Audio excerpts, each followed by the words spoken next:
संजेली कन्याशाला खाते આગેવાનોની ઉપસ્થિતિમાં મન કી બાત ટિફિન કે સાથ કાર્યક્રમ યોજાયો। સાંસદ જસવંતસિંહ ભાભોર સહિતના હોદ્દેદારોએ કર્યું શ્રવણ। ભારતના માનનીય પ્રધાનમંત્રી નરેન્દ્રભાઈ મોદીએ દેશના નાગરિકો સાથે તેમના લોકપ્રિય અને નિયમિત રેડિયો કાર્યક્રમ દ્વારા સંવાદ સાધ્યો હતો। આ પ્રસંગે દાહોદ જિલ્લાના સંજેલી મંડળ અંતર્ગત આવતી સંજેલી કન્યાશાળા ખાતે એક વિશેષ કાર્યક્રમનું આયોજન કરવામાં આવ્યું હતું। વડાપ્રધાનના રાષ્ટ્રજોગ સંબોધનમાં 132માં સંસ્કરણને સામૂહિક રીતે સાંભળવા માટે સ્થાનિક કક્ષાએ મન કી બાત ટિફિન કે સાથ નામનો અભિનવ પ્રયોગ હાથ ધરવામાં આવ્યો હતો, જેમાં મોટી સંખ્યામાં આગેવાનો અને કાર્યકર્તાઓ ઉમટી પડ્યા હતા। આ વિશેષ કાર્યક્રમમાં દાહોદ જિલ્લાના માન્ય સંસદ સભ્ય જસવંતસિંહ ભાભોરની વિશેષ ઉપસ્થિતિ રહી હતી।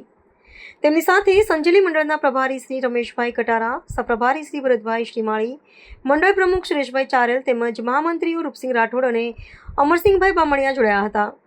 આ ઉપરાંત જિલ્લા અને તાલુકા પંચાયતના ચૂંટાયેલા પ્રતિનિધિઓ, જિલ્લા ભારતીય જનતા પાર્ટીની સંગઠનના હોદ્દેદારો, શક્તિ કેન્દ્રના સંયોજકો અને મોટી સંખ્યામાં પક્ષના પાયાના કાર્યકર્તાઓ એકસાથે બેસીને વડાપ્રધાનના માર્ગદર્શક અને પ્રવચનનું શ્રવણ કર્યું હતું।